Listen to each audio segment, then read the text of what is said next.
Ang init. Humid. Ngayon ay July 17, Biyernes, alas 5 ng hapon. At may pupuntahan kami ni Sky sa Caledia. Ang daming pulis at saka bombero. Sigurado ako may sunog. Ang dami nila. Mabilis dito yung mga bombero. So pupunta kami ni Sky sa Avila. Bibili ako ng buto-buto ng baboy. Mag-ano kami, nilagang baboy.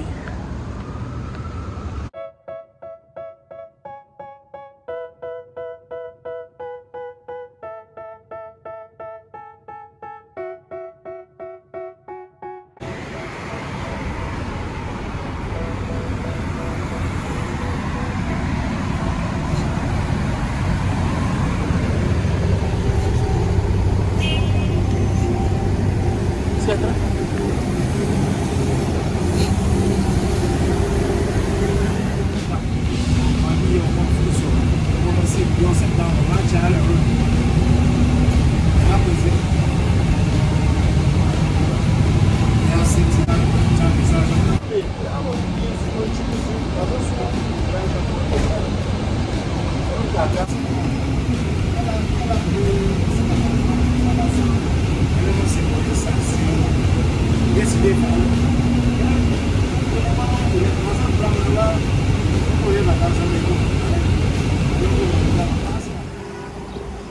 Okay, nandito na tayo. Alright guys, nakababa na tayo sa bus. Dito na tayo sa ating destinasyon. Alam nyo, dito sa United Arab Emirates, napakasuswerte talaga ang babait ng gobyerno. Kasi ang luwag nila sa bus, katulad ng bus kanina, may hindi nagtap.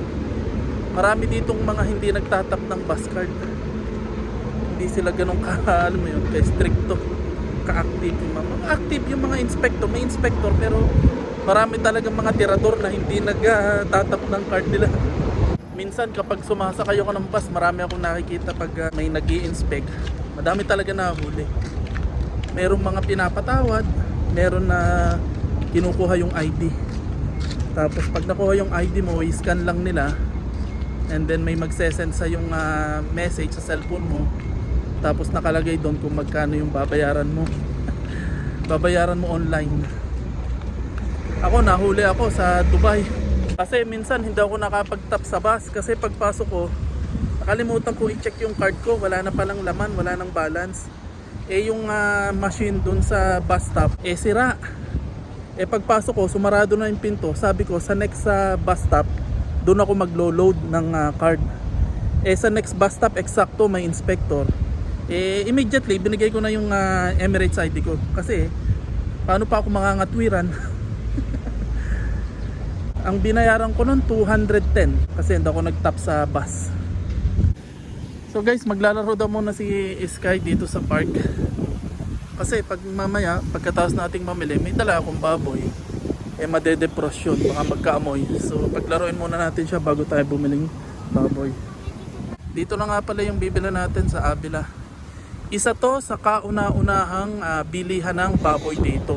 Ang binibilhan lang dati ng baboy dito sa Abu Dhabi itong Avila at saka yung Spanish na malaki papuntang Cornish. Way back 2010 diyan kami bumibili.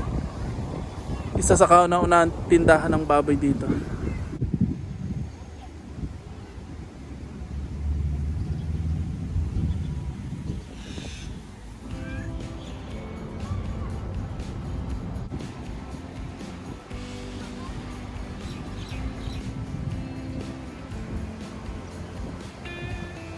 Okay, so itong Avila, ito nga yung isa sa kauna-unahang tindahan ng baboy dito noong unang panahon. Pero ngayon, 2026, napakarami na.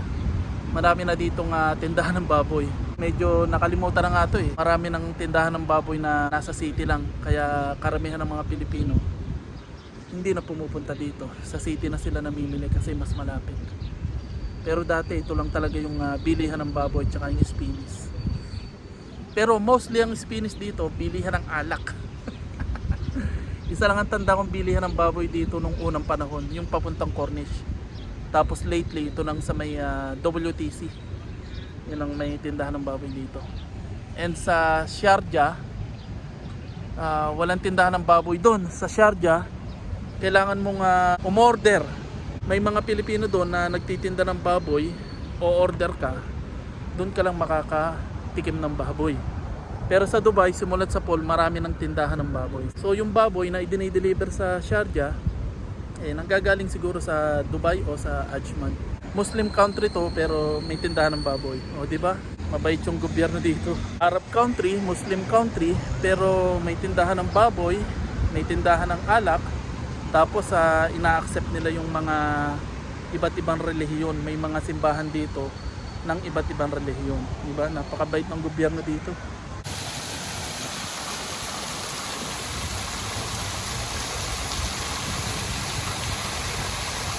Speaking of yung card sa bus, yung mga ginagamit na card sa bus na pambayad, nung nagka-penalty ako doon na 210, 1 year bago ko mabayaran. Kasi sabi sa ako ng inspector, kung kailan ka magkapera tsaka mo bayaran. Kaya naisip ko, wala siyang interest o wala siyang, hindi siya magtataas. So after 1 year, tsaka ko siya nabayaran online doon sa pinadalang text sa akin ng RTA, ng SMS. Pero wala nga siyang interest. Hindi nga siya lumakay. 210 pa rin yung binayaran ko. Kahit kailan mo siya bayaran talaga. Wala siyang interest kumbaga. Pero sa Sharjah, wala kang lusot. Kasi sa Sharjah, babayaran mo siya sa driver. So bago ka pumasok ng bus, doon ka lang dadaan sa driver. Hindi ka pwedeng dumaan sa gitna o sa huli. Sa may driver ka lang dadaan at magbabayad ka muna bago ka sumakay. Kaya walang lusot sa Sharjah. Ito yung sinasabi ko sa inyo na madami dito sa Abu Dhabi. Yung mga park na pambata, magaganda. Tsaka libre, walang entrance, walang bayad. Ito ang wala sa Dubai. Dito sobrang dami. Halos lahat ng sulok dito sa Abu Dhabi, maraming park para sa mga bata.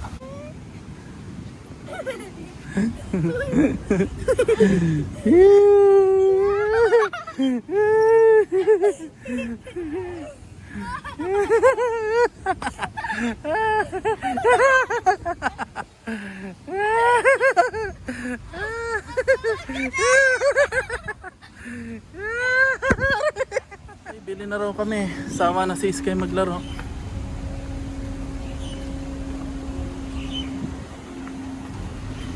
Open sesame.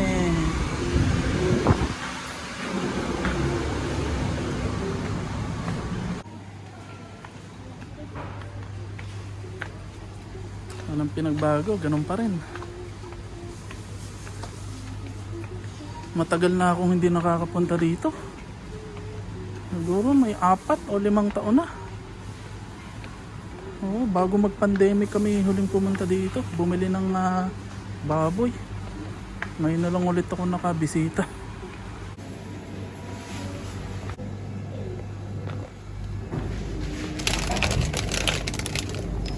Bibilhin natin ay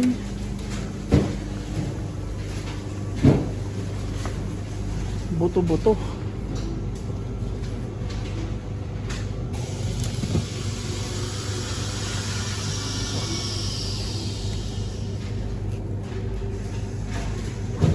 Ang mahal ng buto-buto. Meron din tenga.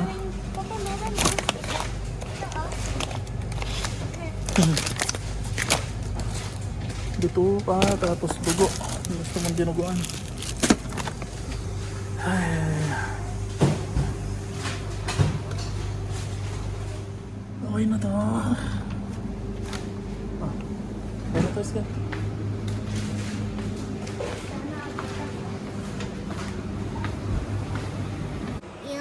Has a superpower electric? Opo, meron silang electricity. Bakit?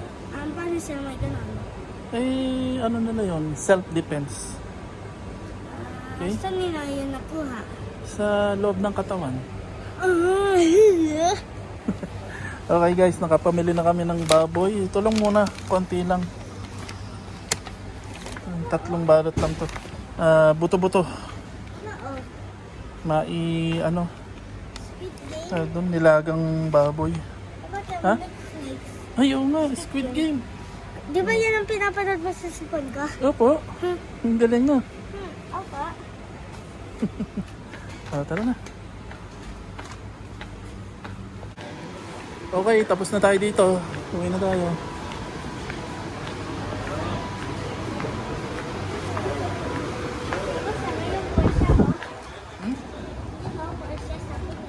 Saan tayo? Dito tayo. Okay guys, nakabili na kami ng baboy. Konti lang naman kasi ano to, pangnilagang baboy lang naman. Tsaka wala naman tayong budget. Bigay lang to ng ating subscriber, kabayan. Maraming salamat sa iyo sa pagbibigay sa amin ng konting halaga, ng konting tulong. So thank you po. Nakabili po kami ng pang-ulam.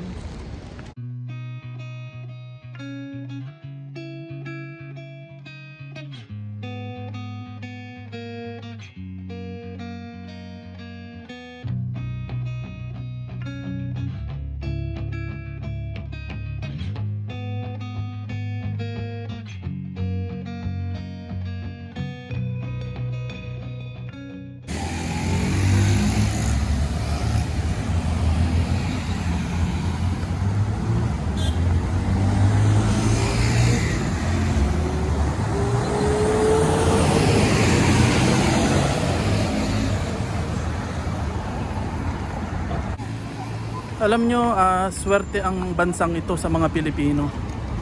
Kasi lahat ng magagaling na profesional sa Pilipinas ay pumupunta dito para magtrabaho. Kagaya ng mga teacher, mga engineer. So lahat ng mga Pilipinong trabahador na magagaling at may talent dito pupunta at nagtatrabaho. Kasi mas malaki ang dito, sahod. Mas malaki ang kita. Tapos ang isa pa, magagaling mag-English ang Pilipino.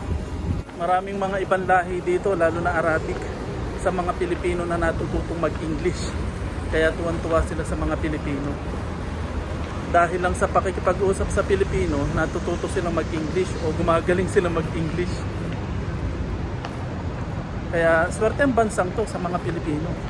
Swerte din naman yung mga Pilipino sa bansang ito.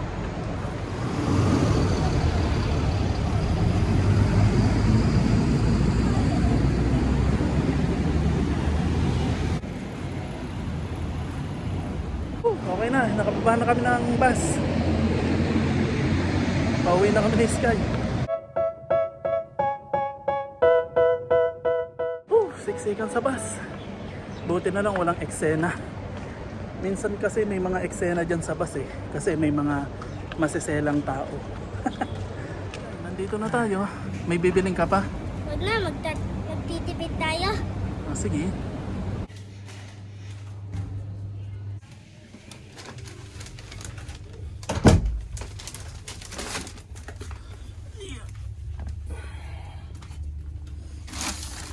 Alright, nandito na kami sa bahay. So yun lang guys, bumili lang kami ng ulam at saka gagamitin to ni Sky sa school para baon niya pagpasok. At salamat nga po pala kay Kabayan na ayaw magpapangalan. Salamat po sa pagbibigay nyo ng konting halaga para makabili po kami ng pang-ulam po namin. So maraming salamat po sa inyo. So yun lang po yung aming araw ngayon ni Sky. Alright guys, bago ang lahat, may nagpapa-shoutout po. Shoutout po kay Toto Aaron from Al-Ain, kay Malvin Volante, kay Chona, and kay Ivan Molina, and then kay Christian Philip Tabligan. So maraming salamat po sa inyo sa laging panonood at sa mga lagi pong nanonood ng aming video. So maraming salamat po sa inyo from the bottom of our heart. So paano guys, see you na lang sa aming susunod na video, and huwag niyo pong kalilimutang mag-like and subscribe sa aming channel para dumami pa ang subscriber namin. Alright? So see you sa next video. Bye-bye! Bye Sky! Bye! Bye!